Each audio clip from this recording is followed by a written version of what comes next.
ನಮಸ್ಕಾರ ವೀಕ್ಷಕರೇ, MN studio ಅರ್ಪಿಸುವ ವಿಶೇಷ ಸಂಚಿಕೆಗಳಿಗೆ ತಮಗೆ ಪ್ರೀತಿಯ ಸ್ವಾಗತವನ್ನು ಕೋರ್ತಾ, ನಮ್ಮ ಎಂಎನ್ ಸ್ಟುಡಿಯೋ ಕಾರ್ಯಕ್ರಮದಲ್ಲಿ ಹಲವಾರು ವಿಚಾರಗಳು, ವೈದ್ಯಕೀಯ ಕ್ಷೇತ್ರ ಇರ್ಬೋದು, ವಿಜ್ಞಾನ ಇರ್ಬೋದು, ಕ್ರೀಡೆ ಇರ್ಬೋದು, ಸಾಹಿತ್ಯ, ಸಂಗೀತ, ಹೀಗೆ ಹಲವಾರು ಕ್ಷೇತ್ರಗಳಲ್ಲಿ ಪರಿಣಿತರನ್ನ ಪರಿಚಯಿಸುವ ಒಂದು ನಿಟ್ಟಿನಲ್ಲಿ ನಮ್ಮ ಪ್ರಯತ್ನ ಇದೆ. ಇದು ನಮ್ಮಲ್ಲಿ ಬರತಕ್ಕಂತ ಈ ವಿಷಯ ತಜ್ಞರು ಪರಿಣಿತರಿರ್ತಾರೆ, ಯಾವುದೋ ಕ್ಷೇತ್ರದಲ್ಲಿ ಅವರು ಅನುಭವಿಗಳಿರ್ತಾರೆ, ವಾಸ್ತವತೆ ಇದೆ, ಈ ಒಂದು ವಿಚಾರಗಳನ್ನ ನಿಮ್ ಜೊತೆ ಹಂಚಿಕೊಳ್ಳೋ ಪ್ರಯತ್ನವನ್ನ ಮಾಡ್ತಾ ಇದ್ದೇವೆ. ಅಂದ ಹಾಗೆ ಇವತ್ತು ನಮ್ ಜೊತೆ ಪ್ರಕಾಶ್ ಪುತ್ತೂರ್ ಅವರಿದ್ದಾರೆ. ಪ್ರಕಾಶ್ ಪುತ್ತೂರ್ ಅವರು ಇಂಧನ ವಿಭಾಗದಲ್ಲಿ ಹಿರಿಯ ಪ್ರಬಂಧಕರಾಗಿದ್ದು ಸುಮಾರು 30 ವರ್ಷಗಳ ಸುದೀರ್ಘ ಸೇವೆಯನ್ನ ಹೊಂದಿದವರು, ಅನುಭವಿಗಳು. ಹಾಗೂ ಇವರು ಸದ್ಯ ನಿವೃತ್ತರಾಗಿದ್ದು ಮಾಧ್ಯಮ ಕ್ಷೇತ್ರದಲ್ಲೂ ಕೂಡ ಹಲವಾರು ಕಾರ್ಯಕ್ರಮಗಳಿರ್ಬೋದು, ಸಾಕಷ್ಟು ಸಂಚಿಕೆಗಳಲ್ಲಿ ಭಾಗವಹಿಸಿ ಅನುಭವಿಗಳು. ಇವತ್ತು ನಾವು ಈ ಪೆಟ್ರೋಲ್ ಅಥವಾ ಇಂಧನ ವ್ಯವಸ್ಥೆ ಹೇಗಿದೆ, ನಮ್ಮ ಜೀವನದಲ್ಲಿ ಹಾಸುಹೊಕ್ಕಾಗಿದೆ. ಈ ಒಂದು ಪೆಟ್ರೋಲ್ ಇಲ್ಲದೆ ಬದುಕೇ ಇಲ್ಲ. ಪೆಟ್ರೋಲ್ ಇಂದ ನಾವು ಹೇಗೆ ಜೀವನದಲ್ಲಿ ನಾವು ಹಲವಾರು ಸಾಧನೆಗಳನ್ನು ಮಾಡ್ಲಿಕ್ಕೆ ಸಾಧ್ಯ ಇದೆ, ಪೆಟ್ರೋಲ್ ಹೇಗೆ ತಯಾರಾಗುತ್ತೆ, ಪೆಟ್ರೋಲ್ನ ಈ ಇಂಧನ ಬೇರೆ ಬೇರೆ ಮೂಲಗಳು ಯಾವುದು, ಇದರ ಬಗ್ಗೆ ನಾವು ಇವತ್ತು ಚರ್ಚೆ ಮಾಡೋಣ. ನೀವು ಭಾಗವಹಿಸಿ ಎಂಎಸ್ ಸ್ಟುಡಿಯೋ ಕಾರ್ಯಕ್ರಮವನ್ನು ಲೈಕ್ ಮಾಡಿ, ಸಬ್ಸ್ಕ್ರೈಬ್ ಮಾಡಿ ಅಂತ ಹೇಳ್ತಾ ಮತ್ತೊಮ್ಮೆ ತಮಗೆ ಎಲ್ಲ ಸ್ವಾಗತ ಕೋರ್ತಾ ಇದ್ದೇವೆ. ಪ್ರಕಾಶ್ ಪುತ್ರ ಅವರೇ ನಮಸ್ಕಾರ. ಎಂಎಸ್ ಸ್ಟುಡಿಯೋ ಕಾರ್ಯಕ್ರಮಕ್ಕೆ ನಮ್ಮ ಸ್ಟುಡಿಯೋಗೆ ಆಗಮಿಸಿದ್ದೀರಿ. ತಮಗೆ ಪ್ರೀತಿಯ ಸ್ವಾಗತವನ್ನು ಕೋರ್ತಾ, ನೀವು ಈ ಇಂಧನ ವಿಭಾಗದಲ್ಲಿ ಹಿರಿಯ ಪ್ರಬಂಧಕರಾಗಿದ್ದು ಸುಮಾರು 30ಕ್ಕಿಂತ ಹೆಚ್ಚು ವರ್ಷಗಳ ಸೇವೆಯನ್ನ ಮಾಡಿದವರು, ಸದ್ಯ ನಿವೃತ್ತರಾಗಿದ್ದೀರಿ. ಜೊತೆಗೆ ನಮ್ಮ ಮಾಧ್ಯಮ ಕ್ಷೇತ್ರಗಳಲ್ಲಿ ಕೂಡ ಸಾಕಷ್ಟು ಕಾರ್ಯಕ್ರಮಗಳನ್ನು ನಡೆಸಿಕೊಟ್ಟಿದ್ದೀರಿ. ತಮಗೆ ಪ್ರೀತಿಯ ಸ್ವಾಗತವನ್ನು ನಮ್ಮ ವೀಕ್ಷಕರ ಪರವಾಗಿ ಕೋರ್ತಾ ಇದ್ದೇನೆ. ನಮಸ್ತೆ ಸರ್. ನಮಸ್ಕಾರ. ಬಹಳ ಸಂತೋಷ ಆಯ್ತು. ಯಾಕಂದ್ರೆ ವಸ್ತುನಿಷ್ಠ ವಿಚಾರಗಳನ್ನ ಮತ್ತು ಒಂದು ವಿಷಯಗಳನ್ನ ಅದರ ಹಿಂದೆ ಅಧ್ಯಯನ ಮಾಡಿದವರನ್ನು ಕರೆದು ಮಾತಾಡಿಸುವಂತಹದ್ದು. ಯಾಕಂದ್ರೆ ಇತ್ತೀಚಿನ ದಿನಗಳಲ್ಲಿ ಮಾಹಿತಿಯ ಕೊರತೆ ಬಹಳಷ್ಟು ಇರ್ತದೆ. ಈ ಸಂದರ್ಭದಲ್ಲಿ ನೀವು ನಿಮ್ಮ ಸ್ಟುಡಿಯೋದಲ್ಲಿ ಈ ಮಾಹಿತಿಯ ಬಗ್ಗೆ, ಅಂದ್ರೆ ಈ ಒಂದು ವಿಚಾರಗಳನ್ನು ತಿಳಿಸ್ಬೇಕು ಅಂತ ಹೇಳುವಂತಹದ್ದು ಬಹಳ ಸಂತೋಷ. ಹೌದು, ನಾಲೆಜ್ ಇಸ್ ಪವರ್ ಅಂತ ಹೇಳಿ. ಹೌದು, ಇವತ್ತು ನಮಗೆ ಜ್ಞಾನವೇ ಬೆಳಕು ಅಂತ ಹೇಳಿ. ಸರ್, ನೀವು ಇಂಧನ ಕ್ಷೇತ್ರದಲ್ಲಿ ಪಳಗಿದವರು. ಈಗ ಇಂಧನದ ಮೂಲಗಳು ಬೇರೆ ಬೇರೆ ಇರುತ್ತೆ, ಅದರಲ್ಲಿ ಬಹಳ ಮುಖ್ಯವಾಗಿ ಪೆಟ್ರೋಲ್. ಈಗ ಪೆಟ್ರೋಲ್ ಬಗ್ಗೆ, ನಮಗೆ ಜೀವನದಲ್ಲಿ ಪೆಟ್ರೋಲ್ ಇಲ್ಲದೆ ನಮ್ಗೆ ಬದುಕೇ ಇಲ್ಲ ಅಂತ ಆಗಿದೆ. ಪೆಟ್ರೋಲ್ ಹೇಗೆ ತಯಾರಾಗುತ್ತೆ ಮತ್ತೆ ಪೆಟ್ರೋಲ್ನ ಬೇರೆ ಬೇರೆ ಮೂಲಗಳು ಯಾವುದು ಅಂತ ಹೇಳ್ತೀವಿ? ಈಗ ಸಾಮಾನ್ಯವಾಗಿ ನಾವು ಪ್ರತಿಯೊಂದು ಇಂಧನವನ್ನು ನಾವು ಹೇಳೋದು ಮೊದಲಿಂದಲೂ ಪೆಟ್ರೋಲ್ ಅಂತ ಎನ್ನುವ ಪದಗಳಿಂದಲೇ ಪೆಟ್ರೋಲ್ ಹಾಕಿದ್ದೀರಾ ಅಂತ ಕೇಳ್ತಾರೆ. ಅದು ಡೀಸೆಲ್ ಹಾಕ್ಲಿ ಏನ್ ಹಾಕ್ಲಿ, ಅದನ್ನು ಸಾಮಾನ್ಯವಾಗಿ ನೀವು ಪೆಟ್ರೋಲ್ ಹಾಕಿದ್ದೀರಾ ಅಂತ ಕೇಳುವಂತ ಒಂದು ಕ್ರಮ ಆಗಿದೆ. ವಾಸ್ತವವಾಗಿ ಒಂದು ವಿಚಾರ ನಾವು ಯೋಚನೆ ಮಾಡಬೇಕು. ನಾವೆಲ್ಲ ಬಾಲ್ಯದಲ್ಲಿದ್ದಾಗ ಯೋಚನೆ ಮಾಡ್ತಾ ಇದ್ದೇವೆ, ನಮ್ಮ ಹಿಂದಿನ ಕಾಲದಲ್ಲಿ ಜನರು ಯಾವ ರೀತಿಯಲ್ಲಿ ಪೆಟ್ರೋಲ್ ಇಲ್ಲದೆ ಬದುಕ್ತಾ ಇದ್ರು, ಪೆಟ್ರೋಲ್ ಇಲ್ಲದೆ ಜನರು ಹೇಗೆ ಬದುಕ್ತಾ ಇದ್ರು ಅಂತ ನೋಡಿ. 1.8 ಮಿಲಿಯನ್ ಇತಿಹಾಸ ಮನುಷ್ಯರದಿದೆ. ಅಂದ್ರೆ 1 ಮಿಲಿಯನ್ ಅಂದ್ರೆ 10 ಲಕ್ಷ. 18 ಲಕ್ಷದ ವರ್ಷಗಳ ಹಿಂದೆ 18 ಲಕ್ಷ ಮನುಷ್ಯ ನೇರವಾಗಿ ನಡಿಲಿಕ್ಕೆ ಪ್ರಾರಂಭ ಮಾಡಿದ ಅಂತ ಹೇಳ್ತಾರೆ. ನೇರವಾಗಿ ನಡಿಲಿಕ್ಕೆ 18 ಲಕ್ಷದ ವರ್ಷದ ಹಿಂದೆ ಮನುಷ್ಯ ಪ್ರಾರಂಭ ಮಾಡಿದ. ಅದನ್ನ ನಾವು ಹೋಮೋ ಎರೆಕ್ಟಸ್ ಯುಗ ಅಂತ ಕರಿತೇವೆ. ಹೋಮೋ ಎರೆಕ್ಟಸ್ ಯುಗ. ಆ ಸಂದರ್ಭದಲ್ಲಿ ಬೆಂಕಿಯನ್ನ ಆತ ಕಂಡು ಹಿಡಿದ ಇಲ್ಲ ಎನ್ನುವಂಥದ್ದು ಯಾವುದೇ ಇಲ್ಲ, ಯಾವುದೇ ಯೋಚನೆಗಳು, ಸಂಶೋಧನೆಗಳು ಸರಿಯಾಗಿ ಆಗಿಲ್ಲ. ಆದ್ರೆ 4 ಲಕ್ಷ ವರ್ಷಗಳ ಹಿಂದೆ ಲೆಕ್ಕ ಹಾಕಿ, 4 ಲಕ್ಷ ವರ್ಷಗಳ ಹಿಂದೆ ಬೆಂಕಿಯ ಬಳಕೆ ಇತ್ತು ಅಂತ ಪ್ರಶ್ನೆ ಬೀಳುತ್ತದೆ. ಈಗ ಬೆಂಕಿಯ ಬಳಕೆಯನ್ನು ಅವರು ಹೇಗೆ ಮಾಡಿದ್ರು? ಈಗ ನಾನು ಪೆಟ್ರೋಲ್ ವಿಚಾರಕ್ಕೆ ಬಂದಾಗ, ಇಂಧನದ ವಿಚಾರಕ್ಕೆ ಬಂದಾಗ, ನಾವೆಲ್ಲ ಇಂಧನ ಬಳಸಿಯೇ ಈಗ ಎಲ್ಲ ಬದುಕು ಹಿಂದೆ ಹೇಗಿರ್ಬೋದು ಇಂಧನ ಅಂತ ಎನ್ನುವಂತ ಒಂದು ಪ್ರಶ್ನೆಗಳು ಮೂಡಿ ಬರ್ತದಲ್ಲ. 4 ವರ್ಷಗಳ ಹಿಂದೆ ಮನುಷ್ಯ ಏನ್ ಮಾಡಿದ ಅಂದ್ರೆ, ಸುಮ್ಮನೆ ರಾತ್ರಿ ಹೊತ್ತು ಕೂತ್ಕೊಂಡಿದ್ದಾಗ ಆಕಾಶದ ಕಡೆ ಎಲ್ಲ ನೋಡ್ತಾ ಇದ್ದಂತೆ. ಆಕಾಶದಲ್ಲಿ ಮಿಂಚು ಬರ್ತಾ ಇತ್ತು ನೋಡಿ, ಮಿಂಚು ಬರ್ತಾ ಇತ್ತು. ಆಮೇಲೆ ಜ್ವಾಲಾಮುಖಿ ಆಗ್ತಾ ಇತ್ತು. ಜೊತೆಗೆ ಕಾಡಿಗೆ ಬೆಂಕಿ ಬೀಳ್ತಾ ಇತ್ತು. ಈಗಿನ ಕೃತಕ ಬೆಂಕಿ ಅಲ್ಲ, ಹಾಕಿದ ಬೆಂಕಿ ಅಲ್ಲ, ಸ್ವಾಭಾವಿಕ. ಅಂದ್ರೆ ಪ್ರಾಣಿಗಳು ಓಡ್ತಾ ಇರ್ತಾವಲ್ಲ, ಓಡ್ತಾ ಇರುವಾಗ ಕಲ್ಲು ಒಂದಕ್ಕೊಂದು ಘರ್ಷಣೆಯಾಗಿ ಬೆಂಕಿ ಹಿಡಿತಾ ಇತ್ತು. ಆಗ ಮನುಷ್ಯ ಏನ್ ತಿಳ್ಕೊಂಡ ಅಂದ್ರೆ, ಬೆಂಕಿ ಅನ್ನೋದು ಇದೆ, ಅದನ್ನು ನಾವು ರಕ್ಷಣೆ ಮಾಡಿ ಇಡ್ಬೇಕು ಅಂತ. ಅದನ್ನು ಆಮೇಲೆ ಅಂತ ರಕ್ಷಣೆ ಮಾಡಿ ಇಡ್ಲಿಕ್ಕೆ ಪ್ರಾರಂಭ ಮಾಡಿದ. ಆ ರಕ್ಷಣೆ ಮಾಡಿ ಇಡ್ಲಿಕ್ಕೆ ಪ್ರಾರಂಭ ಮಾಡಿದ ಮೇಲೇನೆ ಈ ನಾಗರಿಕತೆ ಅನ್ನೋದು ಪ್ರಾರಂಭವಾಯಿತು. ಬೆಂಕಿಯನ್ನು ಸಂಗ್ರಹ ಮಾಡಿ ರಕ್ಷಣೆ ಮಾಡಿ ಇಟ್ಟು ಆಮೇಲೆ ನಾಗರಿಕತೆ ಪ್ರಾರಂಭವಾಯಿತು. ಈಗ ನಿಮ್ಮ ಪ್ರಶ್ನೆ ಏನು ಅಂದ್ರೆ, ಪೆಟ್ರೋಲ್ ಬಗ್ಗೆ ನೀವು ಪ್ರಶ್ನೆ ಕೇಳಿದ್ರಿ. ನಾನು ಯಾಕಂದ್ರೆ ಪೆಟ್ರೋಲ್ ಅಂದ್ರೆ ಹೌದೌದು, ಇಂಧನ ಕ್ಷೇತ್ರದಲ್ಲಿ ಸುಮಾರು 30 ವರ್ಷಗಳ ಕಾಲ ನಾನು ಸೇವೆ ಸಲ್ಲಿಸಿದವನು. ಅಂದ್ರೆ 1995ರಿಂದ 2005ರವರೆಗೆ ನಾನು ಸೇವೆ ಸಲ್ಲಿಸಿದೆ. ಸುದೀರ್ಘ ಸೇವೆ, ಬೇರೆ ಬೇರೆ ವಿಭಾಗದಲ್ಲಿ. ಅದು ಪೆಟ್ರೋಲಿಯಂ ಸೆಕ್ಟರ್ ಅಂದ್ರೆ ನಾವು ಹೈಡ್ರೋಕಾರ್ಬನ್ ಸೆಕ್ಟರ್ ಅಂತ ಹೇಳ್ತೇವೆ. ಅದು ವಿಮಾನಯಾನ ವಿಭಾಗದಲ್ಲಿ ಇರಬಹುದು, ಅಥವಾ ನಿಮ್ಗೆ ಈಗ ದೊರೆಯುವಂತಹ ಪೆಟ್ರೋಲು, ಡೀಸೆಲ್ ವಾಹನಗಳಿಗೆ ಬೇಕಾದ ಇಂಧನ ಕ್ಷೇತ್ರ ಇರಬಹುದು. ಇದೆಲ್ಲ ನೋಡಿದಾಗ ನನ್ನದೇನು ಪರಿಕಲ್ಪನೆ ಏನಿತ್ತು ಅದು ಬೇರೆ, ವಾಸ್ತವ ಬೇರೆ, ಜನರಿಗೆ ಸಿಗುವಂತ ಮಾಹಿತಿಗಳು ಒಂದು ರೀತಿಯಲ್ಲಿ ವಿಭಿನ್ನವಾಗಿರ್ತದೆ. ಅದಕ್ಕಾಗಿ ನೀವು ನನ್ನನ್ನು ಇವತ್ತು ನಾನು ಯಾಕೆ ಕರೆದು ಹೇಳಿದೆ ಅಂತ ಹೇಳಿದ್ರೆ, ಇವತ್ತು ನಾವು ಸೇವಿಸುವ ಆಹಾರ ಹೇಗೆ ಪರಿಶುದ್ಧವಾಗಿರ್ಬೇಕು, ಖಂಡಿತ ಈ ಪೆಟ್ರೋಲ್ ಕೂಡ ನಮ್ಮ ವಾಹನಕ್ಕೆ ಪರಿಶುದ್ಧವಾಗಿದ್ರೆ ಅಲ್ಲೂ ಕೂಡ ವಾಹನದ ಆರೋಗ್ಯ ಚೆನ್ನಾಗಿರುತ್ತೆ. ಹೌದು. ಅದಕ್ಕೆ ನಾನು ಪೆಟ್ರೋಲ್ ಬಗ್ಗೆ ಮಾತಾಡ್ತೀನಿ. ಹೌದು, ಪೆಟ್ರೋಲ್ ಬಗ್ಗೆ ನೀವು ಕೇಳಬೇಕಾದ್ರೆ ನಾನು ಒಂದು ವಿಚಾರ ಹೇಳ್ತೇನೆ. ಪೆಟ್ರೋಲ್ ಮೊದಲು ನಾವು ಕಲ್ಲಿದ್ದಲುಗಳನ್ನು ಬಳಸ್ತಾ ಇದ್ದೇವೆ, ಕಲ್ಲಿದ್ದಲು. ಅದರ ಮೊದಲು ಈ ಬಿಸಿ ನೀರಿನ ಬುಗ್ಗೆಗಳನ್ನ ಬಳಸಿಕೊಂಡು ನೀರನ್ನೆಲ್ಲ ಬಿಸಿ ಮಾಡ್ತಿದ್ದಾರೆ 10,000 ವರ್ಷಗಳ ಹಿಂದೆ ಭೂಮಿ ಅಡಿಯಿಂದ ಬಿಸಿ ನೀರು ಬುಗ್ಗೆ ಬರ್ತಾ ಇದೆ. ಮತ್ತೆ ಒಂದು ವಿಚಾರ, ಈ ಪೆಟ್ರೋಲ್ ಎನ್ನುವಂತ ವಿಚಾರ ಬಂದಾಗ ಮುಖ್ಯವಾಗಿ ಬರುವಂತಹದ್ದು ಕಚ್ಚಾ ತೈಲ, ರಾ ಮೆಟೀರಿಯಲ್, ಕ್ರೂಡ್ ಆಯಿಲ್. ನಾವು ಹಳ್ಳಿಯಲ್ಲೆಲ್ಲ ಕುರುಡು ಆಯಿಲ್ ಅಂತ ಹೇಳ್ತಿದ್ದೆವು. ಅದು ಕುರುಡು ಆಯಿಲ್ ಅಲ್ಲ, ಅದು ಕ್ರೂಡ್ ಆಯಿಲ್ ಅಂತ. ಅದು ನಾವು ಕಚ್ಚಾ ತೈಲ ಅಂತ ನಾವು ಹೇಳ್ತೇವೆ. ಈ ಕಚ್ಚಾ ತೈಲದ ಬಳಕೆಯು ಚೀನಾದಲ್ಲಿ ಇತ್ತಂತೆ ಹಿಂದೆ. ಆದ್ರೆ ಅದನ್ನು ಪರಿಷ್ಕರಣೆ ಮಾಡ್ತಾ ಇರ್ಲಿಲ್ಲ ಅವರು. ಭೂಮಿ ಅಡಿಯಿಂದ ತೆಗೆದು ಬಿದಿರಿನ ಮೂಲಕ ಸಾಗಿಸ್ತಿದ್ರು ಅಂತ ಹೇಳ್ತಾ ಇದ್ದಾರೆ. ಪೈಪ್ ಲೈನ್ ಅಂದ್ರೆ ಆಗ ಪೈಪ್ ಲೈನ್ ಅಂತ ಇರ್ಲಿಲ್ಲಲ್ಲ, ಬಿದಿರಿನ ಮೂಲಕ ಅದನ್ನ ಸಾಗಿಸ್ತಾ ಇದ್ರು. 2,000 ವರ್ಷಗಳ ಹಿಂದೆ ಅಂತ ಒಂದು ಇದ್ದು, ಸಂಶೋಧನೆ ಅಂತ ಹೇಳೋದಿಲ್ಲ, ಭೂಮಿ ಅಡಿಯಿಂದ ತೆಗೆದು ಅದನ್ನ ಸಾಗಿಸ್ತಾ ಇದ್ರು ಅಂತ. ಈ ಕಚ್ಚಾ ತೈಲ ಅಥವಾ ಕ್ರೂಡ್ ಆಯಿಲ್ ಅಂದ್ರೆ ಏನು ಎನ್ನುವಂತ ಪ್ರಶ್ನೆ ಈಗ ಪತ್ರಿಕೆಗಳಲ್ಲಿ, ಮಾಧ್ಯಮಗಳಲ್ಲಿ ಕ್ರೂಡಿನ ಬೆಲೆ ಇಷ್ಟಾಗಿದೆ,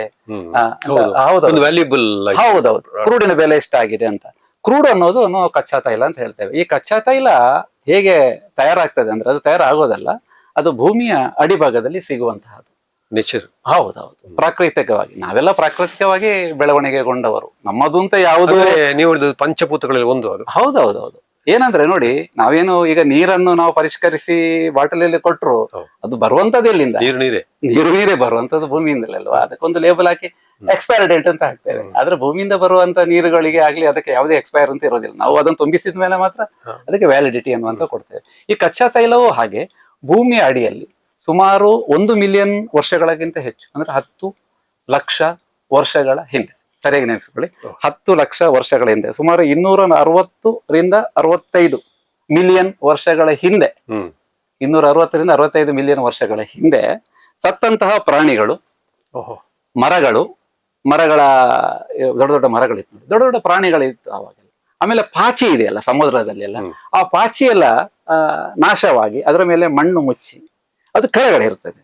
ಒಳಗಡೆ ಏನಾಗ್ತದೆ ಅಂದ್ರೆ, ಒಳಗಡೆ ಈ ಭೂಮಿಯ ಕಂಪನದಿಂದಾಗಿ ಅಥವಾ ಭೂಮಿನ ಒಳಗಿರುವಂತಹ ಒಂದು ಘರ್ಷಣೆ ಅಥವಾ ಕ್ರಿಯೆಯಿಂದಾಗಿ, ಸರಿಯಾದ ಪದ ಬಳಸಿದ್ರೆ, ಕನ್ನಡದಲ್ಲಿ ಬಹಳ ಸುಂದರವಾದ ಪದ ಕ್ರಿಯೆ ಅಂತ ಹೇಳಿ, ಅದರಿಂದಾಗಿ ಘರ್ಷಣೆ ಅಂತದೆಲ್ಲ ಉಂಟಾಗಿ ಒಳಗಡೆ ಅದು ಒಂದು ಹೈಡ್ರೋಕಾರ್ಬನ್ ಆಗಿ ಪರಿವರ್ತನೆ ಆಗ್ತದೆ. ಆ ಹೈಡ್ರೋಕಾರ್ಬನ್ ಪರಿವರ್ತನೆ ಆಗಿರೋದನ್ನ ಇವರು ನಮ್ಮ ಈಗಿನ ಸಂಶೋಧಕರು ಭೂಮಿಯ ಅಡಿಗೆ ಅದನ್ನ ಕೊಳವೆ ಮೂಲಕ ಇದು ಮಾಡಿ ಕಳಿಸಿ ಆಮೇಲೆ ಅದನ್ನ ಕಚ್ಚಾ ತೈಲವನ್ನು ತೆಗಿತಾರೆ. ಈಗಲೂ ಹಾಗೆ ಮಾಡ್ತಾರೆ. ಹೌದೌದು. ಅದು ಆಕ್ಚುಲಿ ಪ್ರಾರಂಭವಾಗಿರೋದು 1859. ನೋಡಿ ಮನೋಹರ್, ಒಂದು ವಿಚಾರ ಹೇಳ್ತೇನೆ. ನಮ್ಮ ಈ ಒಂದು ಭೂಮಿ ಅಡಿ ಇರುವಂತ ಸಂಪತ್ತು ಮಿಲಿಯನ್ ವರ್ಷಗಳ ಹಿಂದೆ ಇತ್ತು.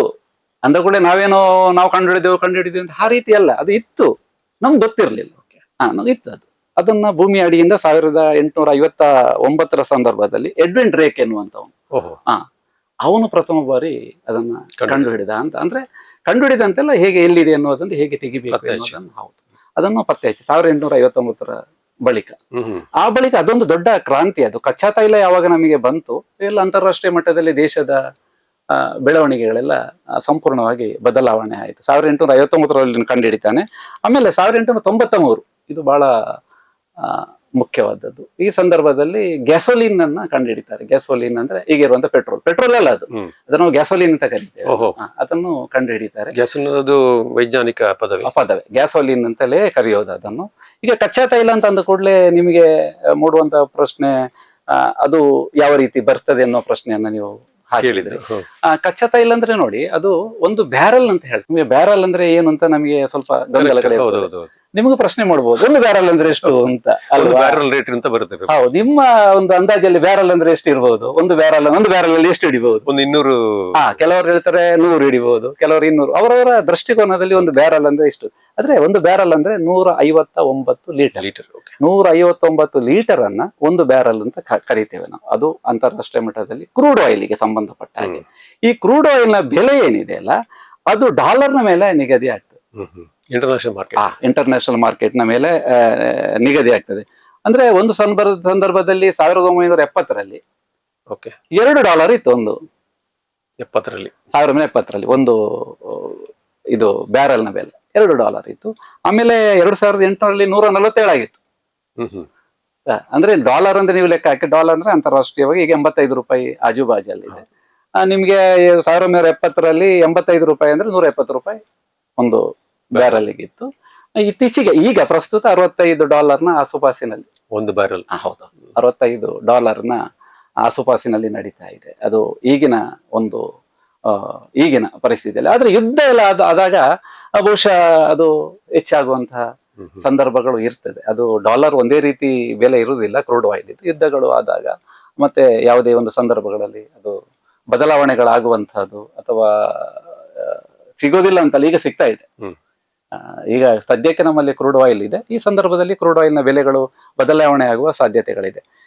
ನೀವು ಕೇಳಿದಂತ ಪ್ರಶ್ನೆ ಪೆಟ್ರೋಲ್ ಬಗ್ಗೆ. ಪೆಟ್ರೋಲ್ ಬಗ್ಗೆ, ಹೌದು. ಏನು ಪೆಟ್ರೋಲ್ ಹೇಗೆ ಈಗ ಅಂದ್ರೆ ಅದನ್ನ ಸಂಸ್ಕರಣೆ ಮಾಡುತ್ತಾರೋ, ಹೌದು, ಅಥವಾ ನಾವು ಉಪಯೋಗಿಸುವ ಪೆಟ್ರೋಲ್ ಹೇಗೆ ತಯಾರ? ಹೌದು. ನಾನೀಗ ಕಚ್ಚಾ ತೈಲ ಅದು ತಾಯಿ ಇದ್ದ ಹಾಗೆ, ನಮ್ಗೆ ಅಮ್ಮ ಇದ್ದ ಹಾಗೆ. ನಾವು ಬರ್ಬೇಕಾದ್ರೆ ತಾಯಿ ಬರ್ಬೇಕು, ತಾಯಿ ಬೇಕಲ್ಲ, ತಾಯಿಯಿಂದ ನಾವು. ಹಾಗೆ ಕ್ರೂಡ್ ಆಯಿಲ್ ಇಂದ, ಕಚ್ಚಾ ತೈಲದಿಂದ ಪೆಟ್ರೋಲ್ ಏನ್ ಮಾಡ್ತಾರೆ ಅಂದ್ರೆ, ಕಚ್ಚಾ ತೈಲವನ್ನ ಭೂಮಿಯಿಂದ ತೆಗೆದ ಮೇಲೆ ಅದನ್ನ ಹಡಗುಗಳ ಮೂಲಕ, ಆಮೇಲೆ ಈ ಕೊಳವೆ, ಕನ್ನಡದಲ್ಲಿ ಮಾತಾಡ್ತೀರಿ ನೀವು, ನಾನು ಸುಂದರವಾಗಿ ಕನ್ನಡದಲ್ಲಿ ಮಾತಾಡ್ತೀನಿ. ಕೊಳವೆ ಅಂತ ಹೇಳುವ, ಅದು ಪೈಪ್ ಲೈನ್ ಅಂತ ಹೇಳುವ. ಆಮೇಲೆ ಟ್ರಕ್ಗಳ ಮೂಲಕ, ಮತ್ತೆ ರೈಲ್ವೆ ಟ್ರಕ್ಗಳಲ್ಲಿ ಮಾಡೋದಿಲ್ಲ, ಈ ರೈಲ್ವೆ ವ್ಯಾಗನ್ಸ್ ಗಳು ನೀವು ನೋಡಿರ್ತೀರಿ ನೋಡಿ, ರೈಲ್ವೆ ಸ್ಟೇಷನ್ ಪಕ್ಕದಲ್ಲಿ ಎಲ್ಲ ಗೂಡ್ಸ್ ಮೂಲಕ ಅಂತದ್ರಲ್ಲೆಲ್ಲ ಸಾಗಿಸಿ ಅದನ್ನ ರಿಫೈನರಿ ಕಳಿಸ್ತಾರೆ. ರಿಫೈನರಿ ಅಂತ ನೀವು ರಿಫೈನರೀಸ್ಗಳು, ಅದೆಲ್ಲ ಸಂಸ್ಕರಣಾಗಾರ ಅಂತ ಕನ್ನಡದಲ್ಲಿ ನಾವು ಕರಿತೇವೆ. ರಿಫೈನರಿ ಕಳಿಸ್ತಾರೆ. ಈ ಸಮುದ್ರದ ಅಡಿಯಿಂದ ತೆಗೆದಂತ ಕ್ರೂಡ್ ಆಗಿರ್ಬೋದು ಅಥವಾ ಬೇರೆ ಕಡೆಯಿಂದ ತೆಗೆದ ಕ್ರೂಡ್ ಆಗಿರ್ಬೋದು, ಈಗ ನಮ್ಮ ದೇಶಕ್ಕೆಲ್ಲ ಬೇರೆ ಬೇರೆ ದೇಶದಿಂದ ಬರುವಂತ ಆಮದಾಗುವಂತದ್ದಿದೆ. ಅದು ನೀವು ಬಂದರಿಗೆ ಇಲ್ಲಿ ನಮ್ಮ ಇಲ್ಲಿಗೆ ಪೋರ್ಟಿಗೆ ಬರುತ್ತದೆ. ಪೋರ್ಟಿಂದ ಅಲ್ಲಿಂದ ಒಂದು ಪೈಪ್ ಲೈನ್ ಜೆಟ್ಟಿ ಅಂತ ಇರುತ್ತೆ, ಹಡಗು ನಿಲ್ಲುವ ಪ್ರದೇಶ ಇರ್ತದೆ. ಆ ಪ್ರದೇಶದಿಂದ ಅದನ್ನ ನೇರವಾಗಿ ಪೈಪ್ ಲೈನ್ ಮೂಲಕ ರಿಫೈನರಿ, ಹೀಗೇನೆ ಬೇರೆ ಎಲ್ಲ ಕಡೆಗಳಲ್ಲೂ ಅಂತ ಒಂದು ವ್ಯವಸ್ಥೆ ಇದೆ. ರಿಫೈನರಿಯಿಂದ ನೇರವಾಗಿ ಇದರಿಂದ ಹಡಗಿನಿಂದ ನೇರವಾಗಿ ಪೈಪ್ ಲೈನ್ ಮೂಲಕ ರಿಫೈನರಿಗೆ ಬರ್ತದೆ. ಅಲ್ಲಿ ಪರಿಷ್ಕರಣೆ ಪ್ರಾರಂಭವಾಗ್ತದೆ. ಪರಿಷ್ಕರಣೆ ಮಾಡಬೇಕಾದ್ರೆ ಬೇರೆ ಬೇರೆ ಉತ್ಪನ್ನಗಳನ್ನ ಪರಿಷ್ಕರಣೆ ಮಾಡ್ತಾರೆ. ಅದರಲ್ಲಿ LPG ನೀವು ಬಳಸ್ತಾ ಇದ್ದೀರಾ, ಅಡುಗೆ ಅನಿಲ ಇರುವುದು, ಆಮೇಲೆ ಪೆಟ್ರೋಲು, ಗ್ಯಾಸೋಲಿನ್, ಇದು ಬಹಳ ಮುಖ್ಯವಾದ್ದು. ಒಂದು 73 ಲೀಟರ್ವರೆಗೆ ಬ್ಯಾರಲ್ ಇಂದ 159 ಲೀಟರ್ ಬ್ಯಾರಲ್ ಇಂದ ಸುಮಾರು 73 ಲೀಟರ್ ಪೆಟ್ರೋಲ್ ತೆಗಿಬಹುದು ಅಂತ ಹೇಳಿ ಅಂದಾಜು. Almost 40 to 50%. ಹೌದೌದು, ಅಂದಾಜು. ಯಾಕಂದ್ರೆ ತುಂಬಾ ಶುದ್ಧವಾದಂತಹ ಇದು ಅದು. ಆ ಬಳಿಕ ನೀವು ಡೀಸೆಲ್ ಅನ್ನ, ಹೌದು, ಡೀಸೆಲ್, ಪೆಟ್ರೋಲ್ ಆಯ್ತು, ಡೀಸೆಲ್ ಆಯ್ತು, ಆಮೇಲೆ ಕೆರೋಸಿನ್ ಅಂತ ಹೇಳ್ತೇವೆ, SKO ಅಂತ ಹೇಳ್ತೇವೆ, ಸುಪೀರಿಯರ್ ಕೆರೋಸಿನ್ ಆಯಿಲ್ ಅಂತ ಹೇಳ್ತೇವೆ. ಅದನ್ನ ಸೀಮೆ ಎಣ್ಣೆ ಅಂತ ಹೇಳ್ತೇವೆ. ಹೌದು, ಸೀಮೆ ಎಣ್ಣೆ ಅಂತ ಹೇಳ್ತೇವೆ. ಅದು ನೀಲಿ ಆಗಿದೆ ಅಂತ ಕೆಲವರು ಕೇಳ್ತಾರೆ. ಅದು ವಾಸ್ತವವಾಗಿ ನೀಲಿ ಆಗಿರೋದಿಲ್ಲ. ಅದರ ಬೇರೆ ಬೇರೆ, ಪೆಟ್ರೋಲ್ ಕಲರ್ ಬೇರೆ, ಡೀಸೆಲ್ ಕಲರ್ ಬೇರೆ, ಸೀಮೆ ಎಣ್ಣೆ ಕಲರ್ ಬೇರೆ. ಬಣ್ಣ ಏನಂದ್ರೆ ಈಗ ಕೆರೋಸಿನ್ಗೆಲ್ಲ ಕಲರ್ಗಳು ಇರೋದಿಲ್ಲ, ಐಡೆಂಟಿಫಿಕೇಶನ್ ಕಲರ್ ಅಷ್ಟೇ. ಹೌದು, ಅದು ವೈಟ್ ಕೆರೋಸಿನ್. ಈವನ್ ಪೆಟ್ರೋಲ್ ಕೂಡ ಬಿಳಿ ಇರುತ್ತೆ, ಹಾಗೇನಿಲ್ಲ. ಇದು ರಿಫೈನ್ ಆಗುವಾಗ ಅದೇ ಕಲರ್, ಆರೆಂಜ್. ಹೌದು, ಆರೆಂಜ್ ಕಲರ್ ಅಲ್ಲಿ ಬರ್ತದೆ. ಆಮೇಲೆ ಕೆರೋಸಿನ್ ಆದ್ಮೇಲೆ ATF ಅಂತ ಬರುತ್ತೆ. ಏನ್ ATF ಅಂದ್ರೆ? ATF ಅಂದ್ರೆ ಏವಿಯೇಷನ್ ಟರ್ಬೈನ್ ಫ್ಯೂಯಲ್ ಅಂತ. Aviation turbine fuel. ಇದು ಯಾವುದಕ್ಕೆ ಯೂಸ್ ಮಾಡ್ತಾರೆ? ಇದು ವಿಮಾನಕ್ಕೆ ಹಾಕುವಂತ. Sir, interesting. ಅದು ಮತ್ತೆ ಮಾತಾಡೋಣ. ಈಗ ನಮಗೆ ಪೆಟ್ರೋಲ್ ವಾಹನಕ್ಕೆ ಬೇಕಾಗಿರೋದು ಇವತ್ತು ಎಷ್ಟೋ ಲೀಟರ್. ಈಗ ನಾನು ನಿಮಗೆ ನಿಮ್ಮ ಪ್ರಶ್ನೆ ನಡುವಲ್ಲಿ ಏನೇನು ಬರುತ್ತೆ ಅಂತ ರಿಫೈನ್ ಏನೇ ಬರುತ್ತೆ, ಒಂದು ಪೆಟ್ರೋಲು, ಆಮೇಲೆ ಡೀಸೆಲ್, ಕೆರೋಸಿನ್. ನಂಗೆ ಹೇಳಿಕೆ ಬಹಳ ಖುಷಿ ಆಯ್ತು, ಅದೇ ಕ್ಷೇತ್ರದಲ್ಲಿ ಇದ್ದವನಲ್ವಾ. ಆ ನಂತರ ATF ಬರುತ್ತೆ. ಆಮೇಲೆ ಕೆಲವು ಕುಲುಮೆ ಎಣ್ಣೆ ಅಂತ ಬರ್ತದೆ, ಫರ್ನೆಸ್ ಆಯಿಲ್ ಅಂತ ಹೇಳ್ತೇವೆ, ಕುಲುಮೆ ಎಣ್ಣೆ ಅಂತ ಹೇಳ್ತೇವೆ. ಮತ್ತೆ ಹೈ ಫ್ಲಾಶ್ ಡೀಸೆಲ್, HFHSD ಅಂತ ಒಂದು ಬರ್ತದೆ. ಅದು ನಮ್ಮ ಈ ಶಿಪ್ ಗಳಿಗೆಲ್ಲ, ಹಡಗುಗಳಿಗೆ ಬಳಸ್ತಾರೆ. ಹೌದೌದು, ಅಲ್ಲ ಅದು ಉಪಯೋಗಕ್ಕೆ, ಇಂಜಿನ್ ಓಡೋದಕ್ಕೆ ಬಳಸ್ತಾರೆ. ಈ ಸಮುದ್ರದಲ್ಲಿ ಸಾಗುವಂತ ಇದಕ್ಕೆಲ್ಲ ಬಳಸ್ತಾರೆ. ಮತ್ತೆ ಫರ್ನೆಸ್ ಆಯಿಲ್ ಅನ್ನು ಹಡಗುಗಳಿಗೆ ಬಳಸ್ತಾರೆ. ಆಮೇಲೆ ಡಾಮರ್ ಇದೆ ಅಲ್ಲ, ಅದು ಬರುವುದು ರಿಫೈನ್ ಆದ. ಆಮೇಲೆ ನಾವೀಗ ಬಳಸ್ತೇವಲ್ಲ ವ್ಯಾಸ್ಲಿನು, ಈ ಎಲ್ಲವೂ ಸುಮಾರು 6,000 ಉತ್ಪನ್ನಗಳನ್ನ. ಆಹಾರದಲ್ಲಿ ಕೂಡ ಪೆಟ್ರೋಲಿಯಂ ಇದೆಯಾ? ಆಹಾರದಲ್ಲಿ ಪೆಟ್ರೋಲಿಯಂ ಅಂತ ಇಲ್ಲ, ಆದ್ರೆ ನೀವು ಈ ಬಳಸ್ತೀರಲ್ಲ ಕ್ರೀಮ್ಗಳಲ್ಲೆಲ್ಲ ಪೆಟ್ರೋಲಿಯಂ, ಫೇಸ್ ಕ್ರೀಮ್. ಹೌದೌದು, ಎಲ್ಲ ಸಾಮಾನ್ಯವಾಗಿ ಪ್ರತಿಯೊಂದಲ್ಲೂ ಪೆಟ್ರೋಲಿಯಂ. ಅಂದ್ರೆ ಪೆಟ್ರೋಲಿಯಂ ಅಂದಗಳು ನೀವು ಪೆಟ್ರೋಲ್ ಅಂತ ತಿಳ್ಕೊಬೇಡಿ, ಅದನ್ನು ಪರಿಷ್ಕರಣೆ ಮಾಡೋದು. ರಿಫೈನರಿಗಳಲ್ಲಿ ಎಲ್ಲವನ್ನು ಮಾಡೋದಿಲ್ಲ. ಕೆಲವು ನಮಗೆ ಯಾವುದು ಬೇಕು ಅಂದ್ರೆ ಜನಸಾಮಾನ್ಯರಿಗೆ ಮುಖ್ಯವಾಗಿ ಬೇಕಾಗಿರುವಂತ, ಉಳಿದದೆಲ್ಲ ಬೇರೆ ಇಂಡಸ್ಟ್ರಿಗಳು ತಗೊಳ್ತದೆ. ಎಲ್ಲ ಸಾಮಾನ್ಯವಾಗಿ 6,000 ಉತ್ಪನ್ನಗಳು ಕ್ರೂಡ್ ಆಯಿಲ್ ಇಂದ ಆಗ್ತದೆ. 6,000 ಉತ್ಪನ್ನಗಳು ಈಗ ಬಳಕೆಯಲ್ಲಿ ತುಂಬಾ ಉತ್ಪನ್ನಗಳು, 6,000 ಉತ್ಪನ್ನಗಳನ್ನ ನಾವು ಸಾಮಾನ್ಯವಾಗಿ ಇದರಿಂದ ಮಾಡ್ತಾ ಇದ್ದೇವೆ. ಈಗ ನಿಮ್ಗೆ ಏನು ಗೊಂದಲ ಹೇಳಿ? ಪೆಟ್ರೋಲ್ ನನ್ಗೆ ಗೊಂದಲ ಏನಿಲ್ಲ ಸರ್. ನನ್ಗೆ ಪೆಟ್ರೋಲ್ ಹೇಳಿದ್ರಿ, ಪೆಟ್ರೋಲ್ ಬಗ್ಗೆ ನಂಬಿಕೆ ಇದೆ, ಪೆಟ್ರೋಲ್ ಯೂಸ್ ಮಾಡ್ತೀವಿ, ಪೆಟ್ರೋಲ್ ಇಷ್ಟು ಟ್ರಾನ್ಸ್ಪೋರ್ಟೇಷನ್ ಸಿಸ್ಟಮ್ ನಡೀತಾ ಇದೆ. ಹೌದು ಇನ್ನೊಂದು ನಾವು ಕೇಳ್ತಾ ಇದ್ದೀವಿ ಎಥನಾಲ್ ಅಂತೇಳಿ, ನೀವು ಅದನ್ನ E20 ಅನ್ನ ಕರಿತೀರಲ್ಲ, ಹೌದು. ಎಥನಾಲ್. ಈ ಎಥನಾಲ್ ನಮ್ಮ ಪೆಟ್ರೋಲ್ಗೆ ಬೇಕೇ ಒಂದ್ ಪ್ರಶ್ನೆ, ಇದು ಹೇಗೆ ತಯಾರಾಗುತ್ತೆ? ಹಾ, ಈಗ ನೀವು ಕೇಳಿದ ಒಳ್ಳೆ ಪ್ರಶ್ನೆ ಅದು. ಸಾಮಾನ್ಯವಾಗಿ ಪೆಟ್ರೋಲ್ ಪಂಪಿಗೆ ಹೋದಾಗ E20 ಅಂತ ಬರ್ದಿರ್ತದೆ, ನೋಡಿರ್ತೀರಲ್ಲ? ನಾನ್ ನೋಡಿಲ್ಲ ಸರ್. ನೋಡಿ, ನಾವು ನೋಡೋದೇ ಇಲ್ಲ. ಪೆಟ್ರೋಲ್ ಕೊಡಿ ಅಂತ ಹೇಳ್ತೀವಿ. ಅಷ್ಟೇ. ಸರಿ ಸರಿ, ಒಳ್ಳೆ ಇದು. ಆದ್ರೆ ನೀವು ಪೆಟ್ರೋಲ್ ಪಂಪಿಗೆ ಹೋದಾಗ ಅಲ್ಲಿ ಒಂದು ಡಿಸ್ಪೆನ್ಸರ್ ಯೂನಿಟ್ ಅಂತ ಇರುತ್ತೆ. ಅದನ್ನು ಡಿಸ್ಪೆನ್ಸರ್ ಯೂನಿಟ್ ಪೆಟ್ರೋಲ್ ಅನ್ನು ತುಂಬಿಸುವಂತ, ಅಲ್ಲಿ ನೋಸಲ್ ಅಂತ ಹೇಳೋದು ನಾವು. ಒಂದು ಕಡೆ 2 ನೋಸಲ್ಗಳಂತ ಇರ್ತದೆ. ನಾನು ಯಾಕೆ ಹೇಳಿದೆ ಅಂದ್ರೆ, ಸಾಕಷ್ಟು ಗ್ರಾಹಕರು ಪೆಟ್ರೋಲ್ ಹಾಕ್ತಾರೆ. ಹೌದು ಹೌದು. ಅವರಲ್ಲಿ ಬೇರೆ ಬೇರೆ ಸಮಸ್ಯೆಗಳಿದೆ, ವೆಹಿಕಲ್ ಹಾಳಾಗುತ್ತೆ ಅಥವಾ ಏನೇನೋ ಸಮಸ್ಯೆಗಳು. ನಮ್ಮ ಗ್ರಾಹಕರಿಗೆ ನಿಮ್ಮ ಮುಖಾಂತರ ಈ ಎಥನಾಲ್ ಬಗ್ಗೆ ಮತ್ತೆ ಪೆಟ್ರೋಲ್ ಬಗ್ಗೆ ಹೌದು ಬೇಕು. ಒಳ್ಳೆ ಪ್ರಶ್ನೆ ಮನೋಹರ್. ಯಾಕಂದ್ರೆ ಇದರ ಬಗ್ಗೆ ಬಹಳ ಗೊಂದಲನೂ ಇದೆ. ನನಗೆ ನನ್ನ ಒಂದು ಅನುಭವದ ಮೇಲೆ ನಾನು ಹೇಳ್ತೇನೆ, ಯಾಕಂದ್ರೆ ಇದು ಪ್ರೇಕ್ಷಕರಿಗೂ ಬಹಳ ಮುಖ್ಯವಾದಂತಹ ಮಾಹಿತಿ. ನೀವು ಪೆಟ್ರೋಲ್ ಪಂಪಿಗೆ ನಿಮ್ಮ ಕಾರು ಅಥವಾ 2 ವೀಲರ್ ಹಿಡ್ಕೊಂಡು ಹೋಗ್ತೀರಿ. ಹೋಗಿ ನೀವು ಪೆಟ್ರೋಲ್ ಇಲ್ಲಿ ಅಂತ ಕೇಳ್ತೀರಿ. ಪೆಟ್ರೋಲ್ ಇಲ್ಲಿ ಕೇಳಿದಾಗ ಅಲ್ಲಿದ್ದಂತಹ ಪೆಟ್ರೋಲ್ ಹಾಕುವಂತ ಹುಡುಗರು ಪೆಟ್ರೋಲ್ ಹಾಕ್ತಾರೆ. ಈಗ ಮಹಿಳೆಯರು ಇದ್ದಾರೆ, ಹುಡುಗರು ಇದ್ದಾರೆ, ಅದರಲ್ಲಿ ಏನು ವ್ಯತ್ಯಾಸಗಳಿಲ್ಲ. ಪೆಟ್ರೋಲ್ ಹಾಕ್ಲಿಕ್ಕೆ ಸಿಬ್ಬಂದಿಗಳಂತ ಪದವನ್ನು ಬಳಸುವ ಸಿಬ್ಬಂದಿಗಳು ಅಲ್ಲಿ ನೀವು ಬಂದಾಗ ಪೆಟ್ರೋಲ್ ಪಂಪ್ ಇರುತ್ತೆ ಅಲ್ಲ, ಅದನ್ನ ಡಿಸ್ಪೆನ್ಸರ್ ಅಂತ ಹೇಳ್ತೇವೆ. ಡಿಸ್ಪೆನ್ಸರ್ ಅಂದ್ರೆ ಕೊಡುವಂತಹದ್ದು ಅಂತ. ಅಲ್ಲಲ್ಲಿ ಯೂನಿಟ್. ಹೌದು. ಅಲ್ಲಿ ಪೆಟ್ರೋಲು, ಡೀಸೆಲ್ ಅಂತ ಬೇರೆ ಬೇರೆ ಗನ್ಗಳು ಅಂದ್ರೆ ಅದನ್ನು ಕೊಡುವಂತಹ ಇದು. ಅದನ್ನು ನಾವು ಸಾಮಾನ್ಯವಾಗಿ ನೋಡ್ತೇವೆ. ಡೀಸೆಲ್ ಎಲ್ಲಿ, ಪೆಟ್ರೋಲ್ ಎಲ್ಲಿ ಅಂತ ಕೇಳ್ತೇವೆ. ನಮ್ಮ ಕಾರು ಯಾವ್ದು ಅಂತ ನೋಡ್ಕೊಂಡು ಅಥವಾ ನಮ್ಮ ದ್ವಿಚಕ್ರ ವಾಹನ ಯಾವ್ದು ಅಂತ ನೋಡ್ಕೊಂಡು ನಾವು ಅಲ್ಲಿ ಹೋಗಿ ನಿಲ್ಲಿಸ್ತೇವೆ. ಅಲ್ಲಿ ಪೆಟ್ರೋಲ್ ಹಾಕಿ ಅಂತ ಹೇಳ್ತೇವೆ. ಪೆಟ್ರೋಲ್ ಹಾಕ್ತಾರೆ ಅಷ್ಟೇ, ಮತ್ತೆ ನಮ್ಗೆ ಗೊತ್ತಿಲ್ಲ. ನಿಮಗೇನು ಗೊತ್ತಿಲ್ಲ. ಎಷ್ಟಾಯ್ತು ಅಂತ ಕೇಳ್ತೀರಿ. 100 ರೂಪಾಯಿ ಹಾಕಿ ಅಂತ ಹೇಳ್ತೀರಿ, 200 ಹಾಕಿ, 500 ಹಾಕಿ ಅಂತ ಹೇಳ್ತೀರಿ, ಹಾಕೊಂಡು ಬರ್ತೀರಿ. ಮತ್ತೆ ಹೊರಗೆ ಬಂದ ಮೇಲೆ ನಿಮಗೆ ಸ್ವಲ್ಪ ಗೊಂದಲ, ಪೆಟ್ರೋಲ್ ಅಲ್ಲಿ ಎಥನಾಲ್ ಇದೆ ಅಂತಲ್ಲ, ಅದೇನು ಏನು ಅಂತ ಒಂದು ಗೊಂದಲ. ಸಮಸ್ಯೆ ಬಂದಾಗ ಮಾತ್ರ. ಹೌದು, ಸಮಸ್ಯೆ ಬಂದಾಗ ಅಂತ ಒಂದು ಪ್ರಶ್ನೆಗಳು ಮೂಡ್ತದೆ. ವಾಸ್ತವವಾಗಿ ನೀವು ಪೆಟ್ರೋಲ್ ಪಂಪಿಗೆ ಹೋದಾಗ ನೀವು ಅಲ್ಲಿ ಗಮನಿಸಬಹುದು, ಅಲ್ಲಿ ಪೆಟ್ರೋಲ್ ಪಂಪ್ ನ ಇದು ಪೆಟ್ರೋಲ್ ಹಾಕುವಂತಹ ಕಡೆಯಲ್ಲಿ ಅದರ ಡಿಸ್ಪೆನ್ಸರ್, ಹೌದು, ಅಲ್ಲಿ ಒಂದು ಡಿಸ್ಪ್ಲೇ ಇರುತ್ತೆ, ಫಲಕ ಅಂತ ಹೇಳ್ತದೆ. ಆ ಫಲಕದಲ್ಲಿ E20 ಅಂತ ಬರ್ದಿರ್ತಾರೆ. E20 ಅಂದ್ರೆ ಎಥನಾಲ್ 20 ಅಂತ. ಅಂದ್ರೆ ಪೆಟ್ರೋಲ್ ಅಲ್ಲಿ 80% ಪೆಟ್ರೋಲ್, ಗ್ಯಾಸೋಲಿನ್, 20% ಎಥನಾಲ್ ಇದೆ ಅಂತ.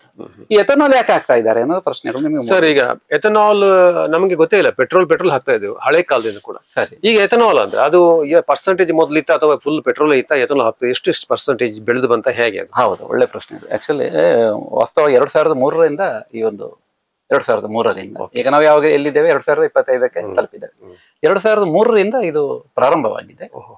2009ರ ನಂತರ ಮತ್ತೆ ಅದು ಹೆಚ್ಚಿನ ಬೆಳವಣಿಗೆಯನ್ನ ಪಡೆಯಿತು. ಪ್ರಾರಂಭದಲ್ಲಿ 5% ಎಥನಾಲ್ ಹಾಕ್ತಾ ಇದ್ರು. 95% ಗ್ಯಾಸೋಲಿನ್, 5% ಎಥನಾಲ್ ಹಾಕ್ತಾ ಇದ್ರು. ಆಮೇಲೆ 10ಕ್ಕೆ ಮಾಡಿದ್ರು. ಆಮೇಲೆ 15 ಆಸುಪಾಸಲ್ಲಿತ್ತು. ಈಗ 20% ಎಥನಾಲ್ ಇದೆ. ಆಮೇಲೆ 80% ಪೆಟ್ರೋಲ್ ಅಂದ್ರೆ ಎರಡನ್ನು ಮಿಶ್ರಣ ಮಾಡಿ ಬರ್ತಾ ಇದೆ ಪೆಟ್ರೋಲ್ ಪಂಪ್ಗಳಿಗೆ ಮಾರ್ಕೆಟ್. ಆದ್ರೆ 2009ರ ಬಳಿಕ ಯಾವ ವಾಹನಗಳೆಲ್ಲ ತಯಾರಾಯಿತು ಅದೆಲ್ಲ 20%ಕ್ಕೆ ಸೂಕ್ತವಾಗಿದೆ ಅನ್ನುವಂತ ಒಂದು ಅಧ್ಯಯನ ಹೇಳೋದು. 2000 ಅಂದ್ರೆ ಈಗ 2009 16 ವರ್ಷ ಆಯ್ತಲ್ಲ, ಆಲ್ರೆಡಿ 17 ವರ್ಷ ಇಟ್ಕೊಂಡು 2003 ನಂತರ ವಾಹನಗಳು ಸೂಕ್ತವೇ, ಅದಕ್ಕೇನು ತೊಂದರೆ ಇಲ್ಲ. 2009ರದ್ದು ಮತ್ತಷ್ಟು ಸೂಕ್ತ ಅಂತ. ಆದ್ರೆ ಇತ್ತೀಚೆಗೆ ಬರುವಂತ ಬಹುತೇಕ ವಾಹನಗಳು E20ಯ ಸರ್ಟಿಫಿಕೇಶನ್ ಪ್ರಮಾಣಿಕತ ಪತ್ರವನ್ನು ಪಡ್ಕೊಂಡೇ ಬರ್ತಾ ಇದೆ. ಏನು ತೊಂದರೆ ಇಲ್ಲ. ಆದ ಕಾರಣ E20ಯಿಂದ ನಿಮಗೆ ಒಂದು ಗೊಂದಲ ಏನಾದ್ರೂ ಸಮಸ್ಯೆಗಳು ಬರ್ತಾ ಇದೆ ಅನ್ನುವಂತ ಒಂದು ಸಣ್ಣ ಗೊಂದಲ ಇರಬಹುದು. ಇದೆ ಸರ್, ಯಾಕೆಂದ್ರೆ ಈಗ ಪೆಟ್ರೋಲ್ ಹಾಕ್ತಿತ್ತು ನಾವು, ಈಗ ಎಥನಾಲ್ E20 ಅಂತ ಹೇಳ್ತಾ ಇದ್ರಲ್ಲ, ಇದು ಎಷ್ಟು ಅವಶ್ಯಕತೆ ಇದೆ? ಇದು ಬೇಕೇ? ಪೆಟ್ರೋಲ್ ಸಾಕಾಗೋದಿಲ್ಲ ನೋಡಿ ಮನೋಹರ್. ನಮ್ಮಲ್ಲಿ ಈಗ ನಾನು ನಿಮ್ಗೆ ಕ್ರೂಡ್ ಆಯಿಲ್ ಬಗ್ಗೆ ವಿಚಾರಗಳನ್ನ ಹೇಳಿದೆ. ಯಾವ್ದಾದ್ರು ಒಂದು ನ್ಯಾಚುರಲ್ ರಿಸೋರ್ಸ್ ಅಥವಾ ಒಂದಲ್ಲ ಒಂದ್ ದಿವಸ ಮುಗಿಲಿಬೇಕಲ್ಲ, ಲಿಮಿಟೇಷನ್. ಹೌದಾ? ಈಗ ಬಾವಿಯಲ್ಲಿದ್ದ ನೀರು ಖಾಲಿ ಆಗ್ತದೆ. ಆಮೇಲೆ ಮಳೆ ಬಂದ್ರೆ ಕೆಳಗಿಂದ ಹೊಸರು, ಹೌದು, ಸುಡಲಿ ಹೊಸರು ಅಂತ ಹೇಳ್ತೇವೆ, ಅದು ಬಂದ್ರೆ ತುಂಬುತ್ತದೆ. ಕಚ್ಚಾ ತೈಲಕ್ಕೆ ತುಂಬಲಿಕ್ಕೆ ಏನಿದೆ? ಲಕ್ಷಾಂತರ ವರ್ಷದ ಹಿಂದೆ ಸತ್ತಂತಹ ಮರಗಳು, ಜೀವಿಗಳು, ಅದೆಲ್ಲ ಸೇರಿ ಆಗಿರೋದು, ಅದನ್ನು ತುಂಬಿಸೋದು ಯಾರು? ಮತ್ತೆ ಲಕ್ಷ ವರ್ಷ ಕಾಯ್ಬೇಕಲ್ಲ ನಾವು. ಹಾಗೆ ನೋಡಿ, 45ರಿಂದ 50 ವರ್ಷದವರೆಗೆ ಮಾತ್ರ ನಮ್ಮಲ್ಲಿ ಈಗ ಪ್ರಪಂಚದಲ್ಲಿ ಕ್ರೂಡ್ ಆಯಿಲ್ ಇರೋದು. ಓಹೋ, ಅಷ್ಟೇ ಅಷ್ಟೇ. ಅದರ ಅದಕ್ಕೆ ಒಂದು ಜೀವಿತಾವಧಿ. ಅಷ್ಟೇ ಮುಗೀತದೆ, ಅಷ್ಟೊತ್ತಿಗೆ ಮುಗೀತದೆ ಅನ್ನುವಂಥದ್ದು. ಆದ್ರೂ ಹುಡುಕ್ತಾ ಇದ್ದಾರೆ ಇನ್ನು ಅದೆಲ್ಲ ಸಿಗುತ್ತೆ ಅಂತ. ಈಗ ಸದ್ಯಕ್ಕೆ ಸಿಗುವಂತ 45-50-60 ವರ್ಷಗಳ ಒಳಗೆ ಅದ್ರ ವರ್ಷದೊಳಗೆ ಒಳಗೆ ಹೌದೌದು ಮುಗಿಯುವಂತ ಸಾಧ್ಯತೆಗಳಿದೆ. ಅದರ ಮೊದಲು ನಾವು ನಮ್ಮ ಸ್ವಯಂ ಆಗಿ ಏನಾದ್ರು ಮಾಡ್ಬೇಕು. ಮತ್ತೆ ಬಳಕೆಗಳು ಹೆಚ್ಚಾಗಿದೆ ಪ್ರತಿಯೊಬ್ಬರ ಮನೆಯಲ್ಲಿ. ಹೌದು ಸರ್. ಮೊದಲು ಒಂದು ಗಾಡಿ ಅಂದ್ರೆ ನಮ್ಗೆ ಎಷ್ಟು ಸಂತೋಷ, ಒಂದು ಮನೆಯಲ್ಲಿ ಒಂದು ನಮ್ಮ ವೈದ್ಯಕೀಯ ಕ್ಷೇತ್ರದಲ್ಲಿ ಹೇಳ್ತಾರೆ, ಯಾವಾಗ ಪೆಟ್ರೋಲ್ ನಮ್ಮ ದೇಶಕ್ಕೆ ಬಂತು ಆವಾಗ ಮನುಷ್ಯನಿಗೆ ಡಯಾಬಿಟಿಸ್ ಕೂಡ ಬಂತು ಅಂತ. ಯಾಕಂತ ಹೇಳಿದ್ರೆ ನಾವು ಗಾಡಿಯಲ್ಲೇ ಹೋಗೋದು ನಮ್ಮ ಒಂದು ಅಭ್ಯಾಸ ಆಗಿದೆ. ಹೌದೌದೌದು. ಅಲ್ಲ, ಈಗ ಒಂದು ಗಾಡಿ ಅಲ್ಲ, ಮನೆಯಲ್ಲಿ 3-4 ಗಾಡಿಗಳಿದೆ. ಎಲ್ಲರಿಗೂ ವಾಹನಗಳು ಬೇಕು. ಎಲ್ಲರೂ ಪೆಟ್ರೋಲ್ ನಿಗದಿತ. ಹೌದೌದು. ಯಾಕಂದ್ರೆ ಸಂಗ್ರಹ ಕಡಿಮೆ ಇದೆ ನೋಡಿ. ಸಂಗ್ರಹ ಕಡಿಮೆ ಇದ್ದಾಗ ಅದರ ಖರ್ಚು ಬೇಗ ಆಗ್ತದೆ, ಖರ್ಚು ಜಾಸ್ತಿ ಆಗ್ತದೆ. ಆದ ಕಾರಣ ಹೇಳಿ ಸರ್, ಈಗ ಎಥೆನಾಲ್ ಬೇಕೇ? ಹೌದು, ಅದೇ ನಾನು ಹೇಳೋದು. ಈಗ 45-50 ವರ್ಷಗಳ ಎಥೆನಾಲ್ ಅಂದ್ರೆ ಏನು? ಹೌದು, ಈಗ ನಾನು ಹೇಳಿದೆ 45-50 ವರ್ಷಗಳ ಒಳಗೆ ಅದು ಖಾಲಿ ಆಗ್ತದೆ ಎನ್ನುವಾಗ ನಾವು ಮತ್ತೆ ಏನ್ ಮಾಡೋದು? ಏನ್ ಮಾಡ್ಲಿಕ್ಕೆ ಆಗೋದಿಲ್ಲಲ್ಲ. ಮತ್ತೆ ವಾಹನಗಳು ಬರ್ತಾ ಇರ್ಬೇಕು, ನಾವು ಓಡಾಡ್ತಾ ಇರ್ಬೇಕು. ಮತ್ತೆ ಪರ್ಯಾಯ ವ್ಯವಸ್ಥೆಗಾಗಿ ನಾವು ಮಾಡಿಕೊಂಡಿರುವಂತಹ ಅತ್ಯುತ್ತಮ ವ್ಯವಸ್ಥೆ ಏನು ಅಂದ್ರೆ ಎಥೆನಾಲ್. ಓಹೋ. ಎಥೆನಾಲ್ ಅಂದ್ರೆ ಅದನ್ನು ನಾವು ಬಯೋಫಿಯಲ್ ಅಂತ ಹೇಳ್ತೇವೆ. ಜೈವಿಕವಾಗಿ ಸಿಗುವ ಬಯೋಫಿಯಲ್ ಅಂತ. ಜೈವಿಕ ಅನಿಲ. ಹೌದೌದು, ಬಯೋಫಿಯಲ್. ಇದು ಯಾವ್ದ್ರಿಂದ ಮಾಡ್ತಾರೆ ಅನ್ನೋದು ಪ್ರಶ್ನೆ. ಕೆಲವರು ಹೇಳ್ತಾರೆ ಅದು ಆಲ್ಕೋಹಾಲ್ ಅಲ್ವಾ ಅಂತ. ಇಥೈಲ್ ಆಲ್ಕೋಹಾಲ್ ಅಂತ. ಅದು ಎಥೆನಾಲ್ ಅಂದ್ರೆ ಆಲ್ಕೋಹಾಲ್ ಅಂತ ಕೇಳ್ತಾರೆ. ನಾವು ಕುಡಿಯುವ ಆಲ್ಕೋಹಾಲ್ ಅಲ್ಲ, ಇದು ಎಥೈಲ್ ಆಲ್ಕೋಹಾಲ್ ಅಂತ ಅದಕ್ಕೆ ಪದವನ್ನ ಹಾಗೆ ಇಡ್ತಾರೆ. ಅದು ಯಾವ್ದ್ರಿಂದ ಆಗ್ತದೆ? ಕಬ್ಬಿನಿಂದ ಮಾಡ್ತಾರೆ. ಆಮೇಲೆ ಜೋಳದಿಂದ, ಮೆಕ್ಕೆಜೋಳದಿಂದ, ಹಾಗೆ ಈ ಧಾನ್ಯಗಳಿಂದೆಲ್ಲ ಮಾಡುದು ಎಥೆನಾಲ್ ಅನ್ನ ಮಾಡ್ತಾರೆ. ಅದಕ್ಕಾಗಿ ಬೇರೆ ಕಾರ್ಖಾನೆಗಳಿದೆ ಎಥೆನಾಲ್ ಅನ್ನ ನಮ್ಮ ದೇಶದಲ್ಲಿ. ಹೌದೌದು, ನಮ್ಮ ಕರ್ನಾಟಕದಲ್ಲೂ ಬೇಕಾದಷ್ಟು ಇದೆ, ನಮ್ಮ ದೇಶಾದ್ಯಂತ ಇದೆ. ಅವರು ಇದನ್ನ ಸಿದ್ಧ ಮಾಡಿ ಟ್ಯಾಂಕರ್ ಮೂಲಕ, ಅಂದ್ರೆ ನೀವು ಕಬ್ಬು ಹೇಳಿದ್ರೆ ಸಕ್ಕರೆ ಕಾರ್ಖಾನೆ ಬೇರೆ, ಹೌದು, ಮೊಲೆಸಸ್ ಅಂತ ಹೇಳಿದ್ರೆ ಇದನ್ನು ಮೊಲೆಸಸ್ ಅಂತ ಹೇಳಿ ಅವರು ಎಥನಾಲ್ ಅನ್ನ ಡಿಸ್ಟಿಲರಿ ಅಂತ ನಾವು ಪದಗಳನ್ನು ಬಳಸ್ತೇವೆ. ಅದಕ್ಕೂ ಬಳಸ್ತೇವೆ, ಇದಕ್ಕೂ ಬಳಸ್ತೇವೆ. ಎಥನಾಲ್ಗಳನ್ನೇ ನಮ್ಮ ಕರ್ನಾಟಕದಲ್ಲಿದೆ. ನಮ್ಮ ದೇಶದ ಬೇರೆ ಬೇರೆ ಮೂಲೆಗಳಲ್ಲೂ ಈಗ ಬಹಳಷ್ಟು ಕಾರ್ಖಾನೆಗಳನ್ನು ಮಾಡಿದ್ದಾರೆ. ಅದು ರೈಲ್ವೆ ಮೂಲಕ ಅಥವಾ ಟ್ಯಾಂಕ್ ಟ್ರಕ್ ಮೂಲಕ. ನೀವು ರೋಡಲ್ಲಿ ನೋಡಿರ್ಬಹುದು, ಕೆಲವು ರಸ್ತೆಯಲ್ಲಿ ಹೋಗುವಾಗ ಎಥನಾಲ್ ಟ್ರಕ್ಗಳು ಓಡಾಡ್ತಿದೆ. ಹತ್ತಿರ ಹೋಗುವ ಶರಾಬು ಸ್ಮೆಲ್ ಬಂದಾಗೆ ಆಗ್ತದೆ, ಅದು ಎಥನಾಲ್. ಸ್ವಲ್ಪ ಅದರ ವಾಸನೆ ಆ ರೀತಿಯಲ್ಲಿ ಸ್ವಲ್ಪ ಇರ್ತದೆ, ಆದ್ರೆ ಅದಲ್ಲ. ಅದನ್ನ ತಂದು ನಮ್ಮ ಈ ಸ್ಥಾವರಗಳಲ್ಲಿ, ಈ ಪೆಟ್ರೋಲ್ ತುಂಬಿಸುವ ಸ್ಥಾವರಗಳಲ್ಲಿ ತಂದಿಡ್ತಾರೆ. ಆಮೇಲೆ ಪೆಟ್ರೋಲ್ ನೀವು ತುಂಬಿಸ್ಬೇಕಾದ್ರೆ ಟ್ಯಾಂಕರ್ಗಳಿಗೆ, ಅಂದ್ರೆ ಲೋಡ್ ಆಗ್ತದೆ ಅಂತ ನಾವು ಹೇಳ್ತೇವಲ್ಲ, ಅಲ್ಲಿ ರಿಫೈನರಿಯಲ್ಲಿ ಇಲ್ಲ, ರಿಫೈನರಿಯಿಂದ ಮತ್ತೆ ಒಂದು ಕಡೆಯಲ್ಲಿ ಮಾರ್ಕೆಟಿಂಗ್ ಸೆಕ್ಷನ್ ಅಂತ ಇರುತ್ತೆ. ಅಲ್ಲಿ ಟ್ಯಾಂಕರ್ಗಳು ಲೋಡ್ ಆಗಿ ರಸ್ತೆಗಳಿಗೆ ನೀವು ಬರೋದನ್ನು ನೋಡಿದಿರಲ್ಲ. ಆ ಟ್ರಕ್ಗಳು ಹೋಗಿ ಪೆಟ್ರೋಲ್ ಪಂಪ್ ಅಲ್ಲಿ ಅನ್ಲೋಡ್ ಮಾಡಿ ನಮಗೆ ಪೆಟ್ರೋಲ್ ಸಿಗುವಂತದ್ದು. ಆ ಟ್ಯಾಂಕರ್ಗಳಿಗೆ ತುಂಬಿಸಬೇಕಾದ್ರೆ 20% ಎಥನಾಲ್ ಮತ್ತು 80% ಗ್ಯಾಸೋಲಿನ್ ಮಿಕ್ಸ್ ಆಗಿ ಬರುವಂತ. ಅದು 20, ಇದು 80, ಇದು ಜೊತೆಯಾಗಿ ಬರುವಂತದ್ದು. ಇದು ಯಾಕೆ ಬೇಕು ಅನ್ನುವಂಥದ್ದೊಂದು ನಿಮ್ಮೊಂದು ಪ್ರಶ್ನೆ ಕಾಡ್ತಾ ಇದೆ ನಿಮಗೆ. ಬೇಕೇ ಬೇಕು. ಯಾಕಂದ್ರೆ ಇದು ಮತ್ತೆ ಮತ್ತೆ ಸೃಷ್ಟಿ ಮಾಡ್ಬೇಕು. ಕಬ್ಬು ನೋಡಿ, ಈ ಭೂಮಿ ಇದೆ ನೋಡಿ, ಭೂಮಿ ಅನ್ನೋದು ಅದೊಂದು ದೊಡ್ಡ ಆಸ್ತಿ. ಅದರ ಬಗ್ಗೆ ಹೌದೌದೌದು. ಮಣ್ಣನ್ನು ಹೀಗೆ ತಗೊಂಡು ತಿನ್ನುವ ಹಾಗಿಲ್ಲ. ಆದ್ರೆ ಮಣ್ಣಿಗೆ ನೀವು ಒಂದು ಬೀಜವನ್ನ ಹಾಕಿದ್ರೆ ಎಷ್ಟು ಸುಂದರವಾದ ಅದ್ಭುತವಾದ ಫಲವನ್ನು ಕೊಡುತ್ತೆ. ಈ ಭೂಮಿಯ ಮೇಲೆ ನಂಬಿಕೆ ಇಟ್ಟುಕೊಂಡೇ ನಡೆಯುವಂತದ್ದು ಎಥನಾಲ್ ಎನ್ನುವಂಥದ್ದು.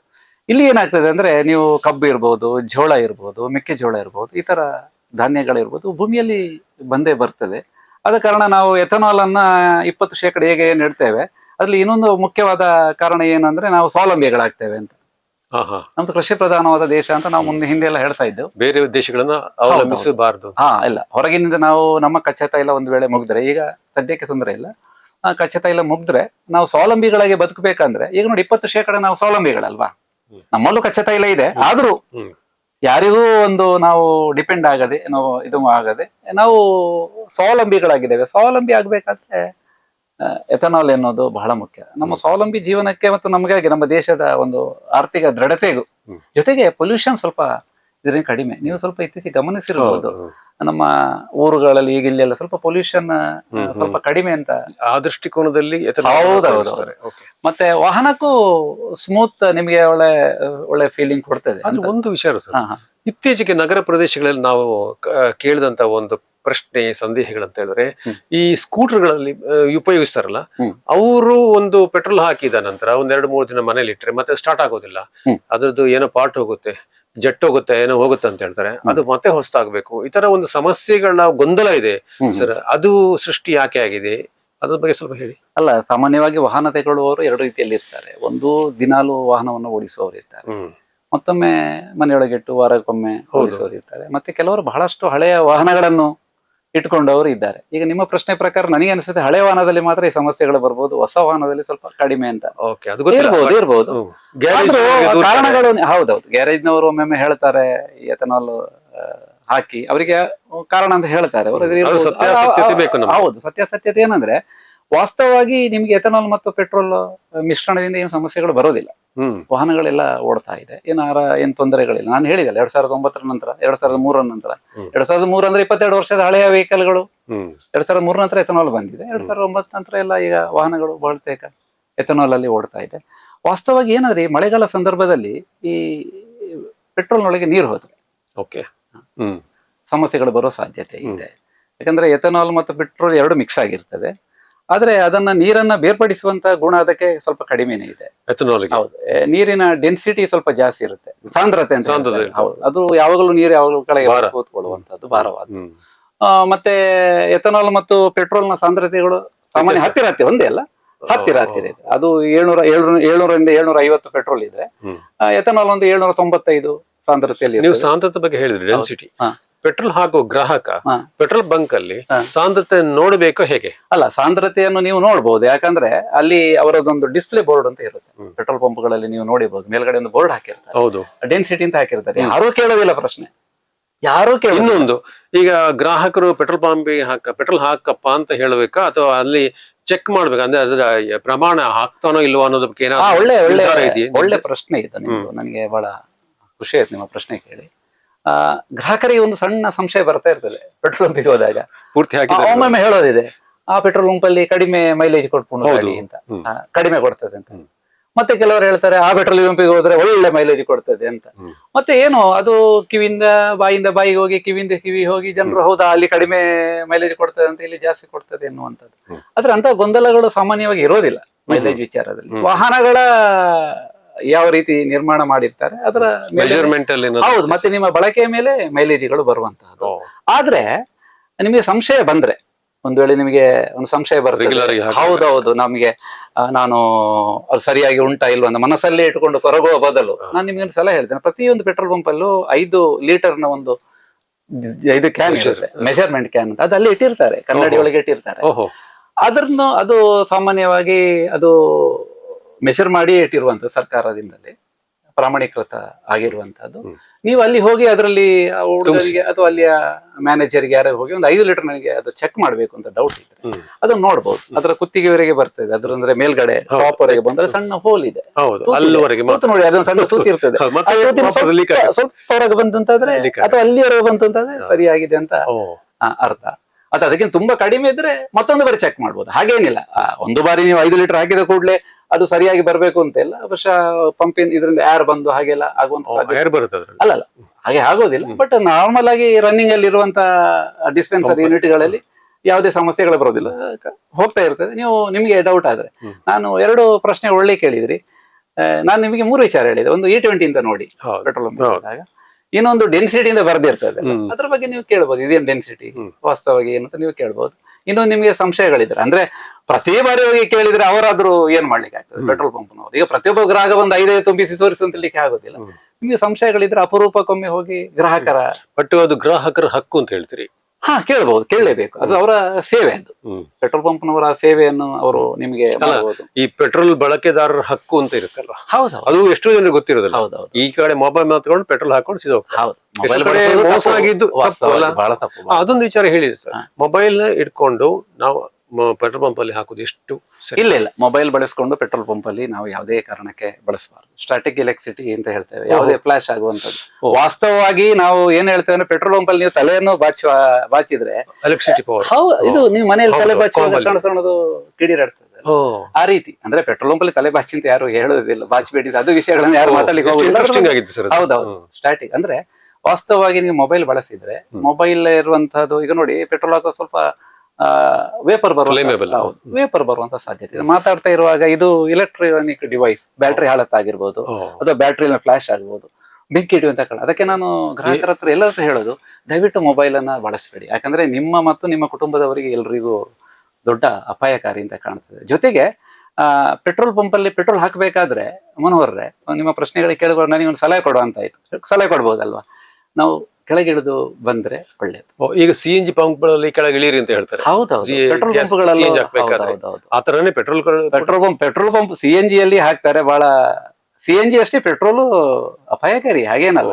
CNG ಅಪಾಯಕಾರಿ, ಪೆಟ್ರೋಲ್ ಅಪಾಯಕಾರಿ, ಎಲ್ಲವೂ ಜ್ವಲನ ಆಗುವಂತ, ಬೆಂಕಿ ಹಿಡಿಯುವಂತದ್ದು ಯಾವುದು. ನೀವು ಮೊಬೈಲ್ ಅನ್ನು ಆಫ್ ಮಾಡಿ, ಸಾಧ್ಯ ಆದ್ರೆ ಕಾರಿಂದ ಇಳಿರಿ, ಮಾತಾಡಿ, ಬೇಕಾದ್ರೆ ಅಲ್ಲಿ ಪೆಟ್ರೋಲ್ ಹಾಕೋನ ಜೊತೆ ಮಾತಾಡಿ, ಅದು ಸೇಫ್ಟಿಗೆ ಒಳ್ಳೇದು. ಈಗ ನೀವು ಹೇಳಿದಾಗೆ ಮೆಜರ್ಮೆಂಟ್ ಇರ್ಬೋದು, ಡೆನ್ಸಿಟಿ ಇರ್ಬೋದು, ಬರೀ ಸಂಶಯ ಮಾಡೋದು ಅಂತಲ್ಲ, ಪೆಟ್ರೋಲ್ ಪಂಪ್ ತಿಳ್ಕೊಳ್ಬೇಕು ವಿಚಾರಗಳು. ಯಾಕಂದ್ರೆ ಒಳ್ಳೆ ಸೇವೆಗಳನ್ನು ಕೊಡ್ತಾ ಇದ್ದಾರೆ, ಅವರು ಒಳ್ಳೆ ಸೇವೆಗಳನ್ನು ಕೊಡ್ತಾ ಇದ್ದಾರೆ. ಹಾಗಿರುವಾಗ ನಾವು ಮೊಬೈಲ್ ಅನ್ನು ಬಳಸೋದನ್ನು ದಯವಿಟ್ಟು ಈ ಮಾಧ್ಯಮ ನಾನು ಖಂಡಿತ ಅವಾಯ್ಡ್ ಅಂತಲ್ಲ, ನಿಲ್ಲಿಸಿಬಿಡಿ, ಅವಾಯ್ಡ್ ಹೋಗೋದಲ್ಲ, ನಿಲ್ಲಿಸಿಬಿಡಿ. ಮೊಬೈಲ್ ಅಷ್ಟೊತ್ತಿಗೆ ಒಂದು ಪೆಟ್ರೋಲ್ ಹಾಕೋತಿ, ನಮ್ಮ ಜೀವ, ನಮ್ಮ ಕುಟುಂಬದವರ ಕಾರಲ್ಲಿ ಕೂತ್ಕೊಂಡು. ಈಗ ವಾಹನ ಚಲಾಯಿಸುವಾಗ ಮೊಬೈಲ್ ಇಟ್ಕೊಂಡು ವಾಹನ ಚಲಾಯಿಸಿ ಎಷ್ಟು ಅಪಾಯಕಾರಿ, ಅಷ್ಟೇ ಕೂಡ ಇದು ಅಪಾಯಕಾರಿ ಅಂತ ನೀವು ಹೇಳ್ತಾ ಇದ್ದೀರಿ. ಖಂಡಿತ ಬಹಳ ಅಪಾಯಕಾರಿ. ಹಾಗೆ ಓಕೆ. ಸೊ ಸಮಸ್ಯೆಗಳು ಬರುತ್ತಾ ಅಂತ ಹೇಳ್ತೀರಿ ನೀವಾಗ? ಈಗ ಎಥನಾಲ್ ಹಾಕೋದ್ರೆ ವಾಹನಗಳಿಗೆ ಸಮಸ್ಯೆ ಬರ್ತದೆ. ಒಂದು ಎಥನಾಲ್ ಕಾಸ್ಟ್ ಹೇಗೆ? ಅಲ್ಲ, ಎಥನಾಲ್ ಇದ್ದು ನಿಮ್ಗೆ ಸಮಸ್ಯೆಗಳು ಅಂತ ಇಲ್ಲ. ನಾನು ಹೇಳಿದ್ದು ಪ್ರಕಾರ ಈ ಸ್ವಲ್ಪ ನೀರು ಮಿಶ್ರಣವಾದ್ರೆ, ಅಥವಾ ಎಥನಾಲ್ ಮತ್ತು ಪೆಟ್ರೋಲ್ ನ ಪ್ರಮಾಣಗಳು ಎಲ್ಲಾದ್ರೂ ಟ್ಯಾಂಕ್ ಅಲ್ಲಿ ಇದ್ದಾಗ ವ್ಯತ್ಯಯ ಆಗುವಂತ ಸಾಧ್ಯತೆಗಳು ಇರಬಹುದು. ತುಂಬಾ ದಿವಸ ಉಪಯೋಗ ಮಾಡದಿದ್ರೆ ಎಲ್ಲಾದ್ರೂ ಎಥನಾಲ್ ನ ಸ್ವಲ್ಪ ಭಾಗ ಕೆಳಗೆ ಬಂದು ನಿಲ್ಲುವಂತ ಸಾಧ್ಯತೆಗಳು ಇರಬಹುದೇನೋ. ಆದ್ರೆ ಸಾಮಾನ್ಯವಾಗಿ ಯಾವುದೇ ಸಮಸ್ಯೆಗಳಿಲ್ಲ. ಈಗ ನೀವು ದರದ ಬಗ್ಗೆ ಒಂದು ಚೆನ್ನಾಗಿ ಪ್ರಶ್ನೆ ಕೇಳಿದ್ರಿ. ಕ್ರೂಡ್ ಆಯಿಲ್ಗೆ ಈಗ $65 ಆಚೆ ಈಚೆ ನಡೀತಾ ಇದೆ ಅಂದ್ರೆ, ಸಾಧಾರಣ ಒಂದು $85 ಗಿಂತ ಇಟ್ಕೊಂಡ್ರು ಸಾಧಾರಣ ಒಂದು 5,500-6 ಸಾವಿರದವರೆಗೆ, 159 ಆದ್ರೆ ಒಂದು $40-45 ಕ್ರೂಡ್ ಆಯಿಲ್ಗೆ ಇದೆ. ನಮಗೆ ಕೊಡುವಾಗ $100 ಕೊಡ್ತೀರಿ ಅಂತ. ಹೌದೌದು, 102 ಎಲ್ಲ ಬರ್ತದೆ ಬೇರೆ ಬೇರೆ ರಾಜ್ಯದಲ್ಲಿ. ಅದು ಏನು ಗೊತ್ತಾ, ಕ್ರೂಡ್ ಆಯಿಲ್ ನಿಮ್ಮ ಟ್ಯಾಂಕಿಗೆ ಯಾರು ಹಾಕೋದಿಲ್ಲ. ಹೌದೌದು, ನೀವು ಹೋಗಿ ಹೇಳ್ತಾರೆ ಅಲ್ಲಿ ಬಾವಿಯಿಂದ ಎಣ್ಣೆ ತೆಗೆದು, ಹಾಗೆ ಬಾವಿಯಿಂದ ಎಣ್ಣೆ ತೆಗೆದು ನಮ್ಮ ಗಾಡಿಗೆ ಹಾಕ್ಲಿಕ್ಕೆ ಆಗೋದಿಲ್ಲ.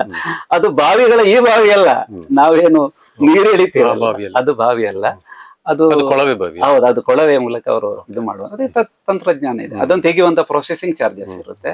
ಆಮೇಲೆ ವಿದೇಶಿ ವಿನಿಮಯ ಇರ್ತದೆ, ಇಂಟರ್ನ್ಯಾಷನಲ್ ಆಗಿ ಬೇರೆ ದೇಶದಿಂದ ಬರುವಾಗ.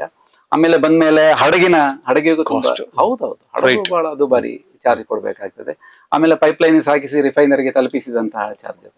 ಆಮೇಲೆ ಅಲ್ಲಿ ಪರಿಷ್ಕರಣ ಮಾಡಿದ್ದು, ಬೇರೆ ಬೇರೆ ಬೇರೆ ಹಂತದ ಪರಿಷ್ಕರಣೆ ಮಾಡಿದ್ದು ಅಲ್ಲಿಂದ. ಹೌದು, ರಿಫೈನರಿಯಲ್ಲಿ ಪರಿಷ್ಕರಣೆ ಮಾಡಿದಂಥದ್ದು. ಮತ್ತೆ ಅಲ್ಲಿಂದ ನಿಮ್ಗೆ ಸ್ಥಾವರಕ್ಕೆ ಅಂದ್ರೆ ಟರ್ಮಿನಲ್ಸ್ ಅಂತ ಹೇಳ್ತಾರೆ, ಅಲ್ಲಿ ಪೆಟ್ರೋಲ್ ತುಂಬಿಸ್ತಾರಲ್ಲ, ತುಂಬಿಸುವ ಅಲ್ಲಿಯ ಖರ್ಚುಗಳು. ರಿಫೈನರಿ ಬೇರೆ, ಟರ್ಮಿನಲ್ ಬೇರೆ. ಹೌದು, ನಾರ್ಮಲಿ ರಿಫೈನರಿಗಳು ಉತ್ಪಾದನೆ ಮಾಡೋದು ಮಾತ್ರ. ರಿಫೈನರಿ ಒಂದೊಂದು ಭಾಗಗಳು ಇರಬಹುದು ಅವ್ರದೇ ಸ್ಥಾವರ. ಯಾಕೆ ಹೇಳಿದ್ರೆ ಅಂದ್ರೆ, ನೀವು ರಿಫೈನರಿ ವರ್ಕ್ ಮಾಡಿದ್ರಿ, ಟರ್ಮಿನಲ್ ಅಲ್ಲಿ ವರ್ಕ್ ಮಾಡಿದ್ರಿ, ಮಾರ್ಕೆಟಿಂಗ್ ಅಲ್ಲಿ ವರ್ಕ್ ಮಾಡಿದ್ರಿ, ದೇಶದ ಬೇರೆ ಬೇರೆ ಕಡೆ ಕೆಲಸ ಮಾಡ್ತೀರಿ ಅಲ್ವಾ. ರಿಫೈನರಿ ಅಂದ್ರೆ ಅದು ರಿಫೈನ್ ಮಾಡುವಂತದ್ದು. ಆಮೇಲೆ ಇದೊಂದು ಮಾರ್ಕೆಟಿಂಗ್ ಅಂತ ಬೇರೆ ಇರುತ್ತೆ, ಅಲ್ಲಿ ಬಂದು ಅದನ್ನ ಟ್ಯಾಂಕರ್ಗೆ ತುಂಬಿಸುವಂತದ್ದು, ಅದ್ರ ಖರ್ಚು. ಪುನಃ ಟ್ಯಾಂಕರ್ ಓಡ್ಬೇಕಲ್ಲ, ಅವು ಟ್ಯಾಂಕರ್ನವರಿಗೆ ಹಣ ಕೊಡ್ಬೇಕಲ್ಲ. ಮತ್ತೆ ಅವನು ಡ್ರೈವರಿಗೆ, ಅವ್ರಿಗೆ ಕಂಡಕ್ಟರಿಗೆ ಕೊಡ್ಬೇಕು, ಡ್ರೈವರ್ ಕೊಡ್ಬೇಕು, ಚಾಲಕರಿಗೆ, ಅವರಿಗೆ. ಆಮೇಲೆ ಅದರ ಗಾಡಿಯ ವೆಚ್ಚ, ಅವರ ವಾರ್ಷಿಕ ಇನ್ಶೂರೆನ್ಸ್, ಆಮೇಲೆ ಅದಕ್ಕೆಲ್ಲ ಫ್ರೈಟ್ ಅಂತ ಒಂದು ಇರುತ್ತೆ. ಅಲ್ಲಿಂದ ನೇರವಾಗಿ ಪೆಟ್ರೋಲ್ ಪಂಪಿಗೆ ಬರುತ್ತೆ ಅವರ ಕಮಿಷನ್. ಹೌದು, ಅಲ್ಲಿ ಇಳಿಸಿದ್ದು, ಅಲ್ಲಿಯ ಹುಡುಗರ ಖರ್ಚುಗಳು, ಇದಿಷ್ಟೆಲ್ಲ ಮನೋಹರ್. ಇಷ್ಟೇ ಆದ್ರೆ ಹೌದು, ಇನ್ನೆಲ್ಲ ತೆರಿಗೆಗಳಿರ್ತದೆ. ಹೌದೌದು, ರಾಜ್ಯದಿಂದ ರಾಜ್ಯಕ್ಕೆ ಬೇರೆ ಬೇರೆ ತೆರಿಗೆಗಳಿರ್ತದೆ, ಸೆಸ್ಗಳಿರ್ಬೋದು, ತೆರಿಗೆಗಳಿರ್ಬೋದು.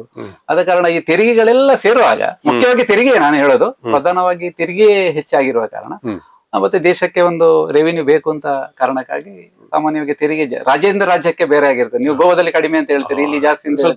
ಹೌದು, ಸ್ವಲ್ಪ ವ್ಯತ್ಯಾಸ ಆಗ್ತದೆ. ತೆರಿಗೆಗಳೆಲ್ಲ ಸೇರುವಾಗ ನಿಮ್ಮ ಟ್ಯಾಂಕಿಗೆ ಬಂದು ಬೀಳುವಾಗ $102-104 ಆಗ್ತದೆ. ಅಂತೂ ಈ ಪೆಟ್ರೋಲ್ ನ ಕಾಸ್ಟ್ ವರ್ಷದಿಂದ ವರ್ಷಕ್ಕೆ ಕಮ್ಮಿ ಆಗೋ ಸಾಧ್ಯತೆಗಳು ಇಲ್ವೇ ಇಲ್ಲ. Cost of production. ಅದಕ್ಕಾಗಿ ಎಥನಾಲ್ ಅನ್ನೆಲ್ಲ ಬಳಸಿದಾಗ ಸ್ವಲ್ಪ ಅದು ಮಾಡ್ಕೊಂಡು ಹೋಗ್ಬಹುದು. ಎಥನಾಲ್ ಎಲ್ಲ ನಾವು ಬಳಸಿದ ಮ್ಯಾನೇಜ್ ಮಾಡ್ಕೊಂಡು ಹೋಗ್ಬೋದು. ಪ್ರಕಾಶ್ ಅವರೇ, ಈ ಅತ್ಯಮೂಲ ಸ್ವಾಭಾವಿಕ ನೈಸರ್ಗಿಕ ಇರತಕ್ಕಂತ ಈ ಪೆಟ್ರೋಲ್ ನ ಅಂದ್ರೆ ಕ್ರೂಡ್ ಆಯಿಲ್ ಹೇಳಿದ್ರಿ, ಅದರ ಬೇರೆ ಬೇರೆ ವಿಭಾಗಗಳು, ಈ ಪೆಟ್ರೋಲ್ ನ ಬಳಕೆ ಇರ್ಬೋದು, ಸೇಫ್ಟಿ ಇರ್ಬೋದು, ಅದ್ರ ಬಗ್ಗೆ ಸಾಕಷ್ಟು ನೀವು ನಮ್ಮ ವೀಕ್ಷಕರಿಗೆ ಮಾಹಿತಿ ಹಂಚ್ಕೊಂಡಿದ್ರಿ. ಇನ್ನಷ್ಟು ವಿಚಾರಗಳಿದೆ, ಯಾಕಂದ್ರೆ ಇತ್ತೀಚೆಗೆ ನಡೆದಂತ ಏರ್ ಕ್ರಾಶ್ ಬಗ್ಗೆ, ಅದ್ರ ಹಾಕಿದಂತ ಇಂಧನ, ಇದ್ರ ಬಗ್ಗೆ ಕೂಡ ನಮ್ಮ ಜನಸಾಮಾನ್ಯರಿಗೆ, ನಮ್ಮ ವೀಕ್ಷಕರಿಗೆ ಹಲವಾರು ವಿಚಾರಗಳು ಬೇಕು. ಮುಂದಿನ ಸಂಚಿಕೆಯಲ್ಲಿ ಮತ್ತೆ ಮಾತಾಡೋಣ. ವೀಕ್ಷಕರೇ, MS ಸ್ಟುಡಿಯೋದಲ್ಲಿ ಈ ಇಂಧನ ಮೂಲ ಮಾತ್ರ ಅಲ್ಲ, ಬೇರೆ ಬೇರೆ ವಿಚಾರಗಳ ಬಗ್ಗೆ ನಾವು ಚರ್ಚೆ ಮಾಡ್ತೀವಿ. ನೀವು ಲೈಕ್ ಕೊಡಿ, ಸಬ್ಸ್ಕ್ರೈಬ್ ಮಾಡಿ ಅಂತ ಹೇಳ್ತಾ ಮತ್ತೆ ಮುಂದಿನ ಸಂಚಿಕೆಯಲ್ಲಿ ಭೇಟಿ ಆಗ್ತೀವಿ. ನಮಸ್ಕಾರ.